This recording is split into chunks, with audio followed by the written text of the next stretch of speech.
This question is from Sarah from Leeds. People often use the expression, "you drive me crazy."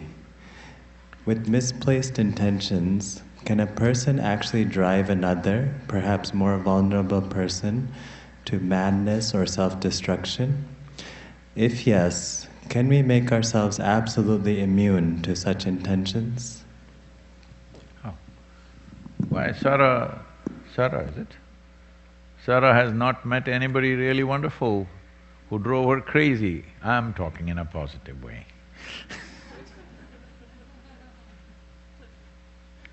Somebody should drive you crazy, otherwise what's the point of life? Hello?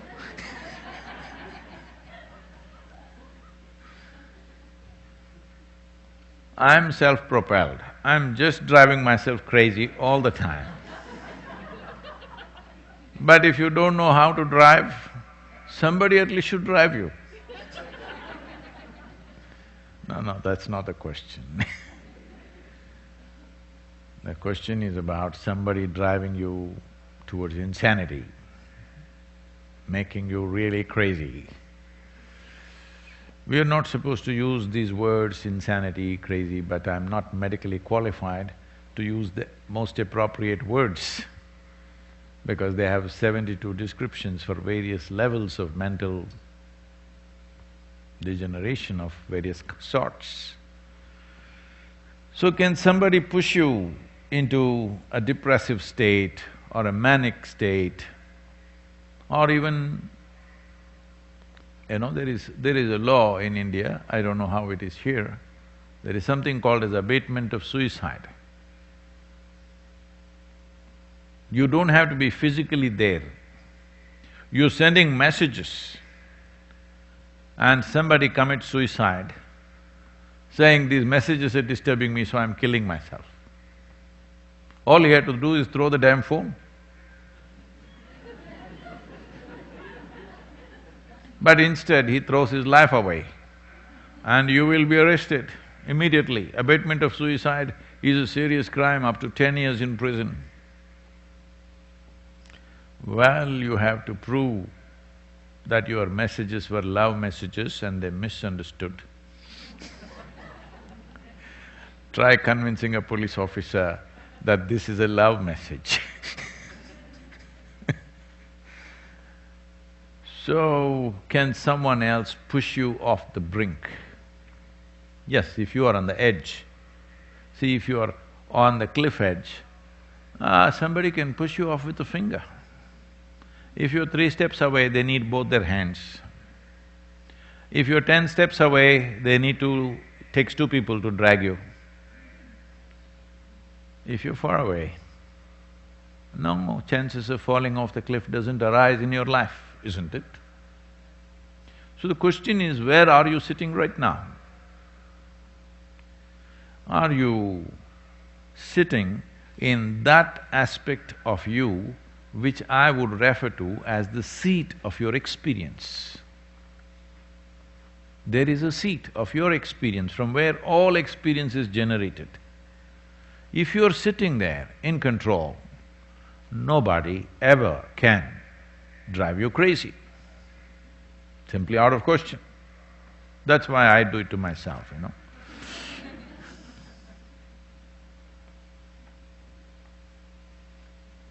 But if you get off that seat, then yes, situations and people can push you into very complex and difficult mental situations. Most of the time, when psychological disruptions happened in the past or even today, many people think that they are possessed by some other force or there is black magic. This is a common thing. Hundreds of letters like this coming to me every year. Sadhguru, I'm possessed, somebody has done black magic on me. Well, I don't want to completely take away that dimension, but that is a minuscule. Rest is your own psychological thing. When psychological disturbances happen, the nature of it is such that it almost feels like somebody is working from within, because you never realized how many dimensions are there to your mind. Human mind is a building with 1,000,000 rooms. Every room different kind. You may have created safety and security of your life in such a way that you just live in one room. If you enter the next room, you will be surprised. It doesn't even feel like you. Yes, it doesn't even feel like you. If you enter every room, new room every day, then you will know all the nonsense that you thought that you are just is absolute rubbish because you made up everything for the sake of convenience. Because human mind is not a small possibility. If a building has 1,000,000 rooms, we are trying to build rooms and rooms, it's a lot of work. But if you have a ready-made building with 1,000,000 rooms, is it an advantage or a disadvantage? Hello? It's a tremendous thing. I have a building with 1,000,000 rooms, it's a tremendous thing. But now, if you're unconsciously pushed into new rooms, that is called as psychological problems. Can somebody push you into a new room? Yes, they can. But it depends where you're sitting. If you're sitting firmly in the seat of your experience, where experience is generated, you're in charge of that, then nobody can push you anywhere.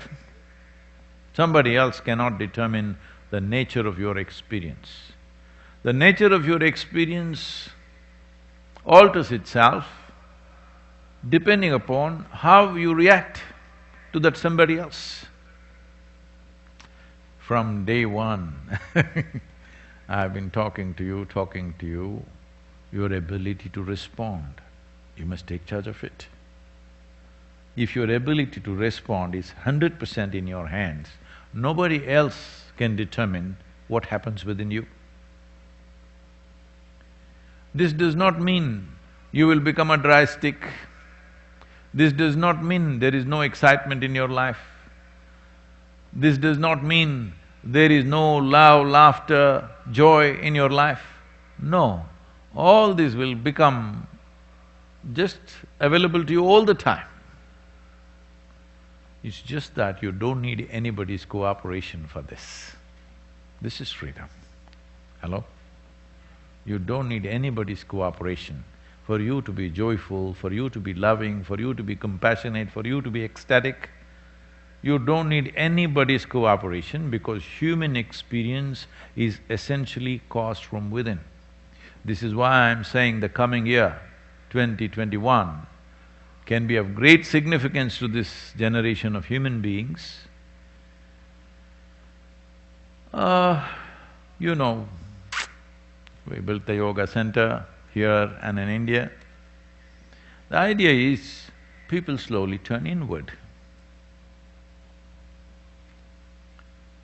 Well, many of them are doing wonderfully well, but because for a lifetime they've been trained that unless they mess with somebody,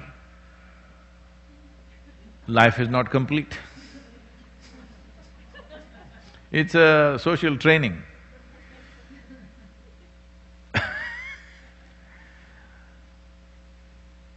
So now, I'm just seeing in some way, your homes, your offices,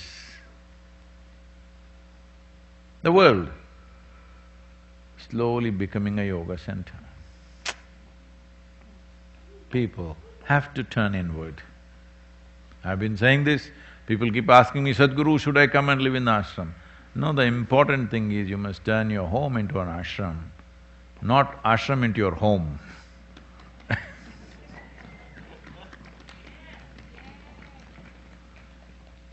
Your home should become a spiritually rich place, very important. Otherwise, coop up everybody in one place, it'll become like a chicken farm. Hello? Are you looking like frozen chicken right now?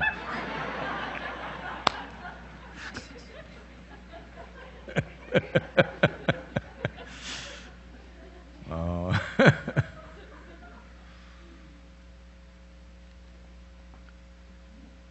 So, I know this is going to infuriate many people because the governments are struggling, businesses are struggling, people are struggling. I want you to know, Isha Foundation also struggling on various levels, but joyfully. That's our choice. Hello? Whether we have to struggle with situations or not is not a choice right now. You have to because you have to transform many things that you have done which have worked well for many years, now you have to turn it upside down. But see, a child, have you seen, maybe you also did, you know, once upon a time, you were also a joyful child, you remember that? Hello? Because I see parents are always happy when their children are serious, focused on some stupid thing. They are not happy if they find their children joyful, hanging upside down in the room, huh? And they don't like the sounds of joy in their home. Most adults, these days, it has been kind of because of so many kinds of gadgets and instruments, people are trying to beat their melancholy with music. Dang, dang, dang, dang, dang, dang, dang, dang. Because all it takes is a machine to produce music now. You don't need any any kind of sense about, you know, weaving sounds together. You can set up a machine, dang, dang, dang, dang, dang, dang, dang, dang. You heard a lot of music like this, all of you listening like that these days? Nothing else, simply dang, dang, dang, dang. So some dang, dang, dang is happening, beating, you know, the moods of the people to some extent, and it's plugged in so that others need not suffer that music. Because of that, they're little wobbling like that. But anyway, the neurologists in the world are saying this constantly plugged-in music is causing serious damage to your neurological system. You know this? It's eating up your brains. Well, at least if you feed it to the birds, you know, some life would be nourished. Now, these types of moods, over 22,000 people were surveyed in UK, and they found 65% of the people, in a week's time of their experience, every week, 1 week, in 1 week, at least one day, for the whole day, they're either irritated or depressed or angry or resentful, at least for one full day in 7 days. Must be a Monday, I think. Or maybe a Saturday, maybe it's at home. Well, probably in United States, if you take the same 22,000 sample, the numbers may not be 65%. I would lower the percentage. The reason is you are not cooped up on an island, though you are called a turtle island, you know. It's a vast continent, so you have space to freak by yourself. Hello? You have space. But where if you coop them up in one house or in more concentrated population, you will see that how many people are at the edge. So if you are at the edge, somebody comes and does this, you'll fall off. So can somebody drive you crazy? Both ways, positively and negatively they can. It's a good possibility. But does a human being have a choice of remaining absolutely sane and acting little crazy? Yes, we have. You must exercise that choice to be absolutely sane but act little insane, just for fun. You know You don't need somebody or a drink or a drug to act insane, because there is somebody here, there is every kind of chemical here. Hello? So, self-help is best help, they were saying, at least the previous generation was always saying self-help is best help.